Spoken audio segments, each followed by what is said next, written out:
I visited my best friend and her fiance kept being extremely inappropriate towards me, but she acted like nothing was happening the entire time, and now I think something worse is going on behind the scenes. I, 21F, am at a loss for how to go about handling this situation in an appropriate manner. To make this easier, let's call my friend Kate, 23F, and her fiance John, 29M. I met Kate during my sophomore year of high school through mutual acquaintances.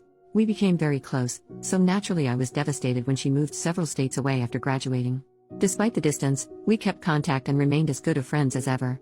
About 2 years ago, my family happened to take a vacation in very close proximity to her new home. So, we excitedly planned to meet. It felt amazing to see her again. We both dashed out of our cars and hugged and squealed like stereotypical best friends. We hung out all evening and caught up with one another in person. Also, I had the chance to finally meet her fiancé of 1 year. I had heard only great things about this guy and he seemed very pleasant. Shortly after returning home, I received a text message from an unknown number. It was John. He thanked me for stopping by to see Kate, saying that it really lifted her spirits and he hadn't seen her so happy in a long time. Understanding the personal issues Kate had been struggling with lately, I told him I was glad to have helped. I assumed Kate had given him my number and didn't think much else about it. John would text me here and there about little insignificant things. He'd mention a movie him and Kate were about to see and ask for my opinion, or suggest to me a fun new video game they bought.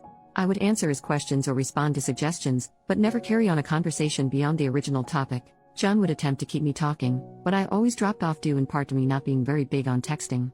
More than a year after seeing Kate, I received a very late-night text from John saying I miss you.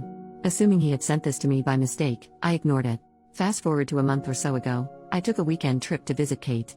We had been planning this get-together for a while and I was super excited to spend some much-needed girl time with her. I had been anticipating a chill weekend with my best friend, but nothing could have prepared me for the Twilight Zone crap I was about to walk into. Kate and John picked me up from the airport and I was made to feel uncomfortable almost immediately. John had extended his arms for a hug upon my arrival, which I thought nothing of and accepted. He held me a bit too tightly and a bit too long and then commented on how hot I looked. Not nice or even pretty, he said I was hot. I sort of just laughed awkwardly and looked towards Kate, who seemed to not be paying attention at the moment. I pushed this aside, chalking it up to a social fluke on his part and enjoyed the rest of my day with them. The daylight hours went smoothly, save for John suggesting several times that we all get drunk that evening. I'm not really a drinker so I declined, only to have him get a little pushy with it. I politely reaffirmed my opinion and he eventually dropped it. After returning to their home, the three of us hung out in the family room and watched a bit of television. We all began talking and somehow came to the topic of a pregnancy scare Kate had told me about a few months prior. John proceeded to tell me how stupid Kate was for the way in which she worried over a possible pregnancy. He said that he had told her several times that it was hardly possible and to stop being such a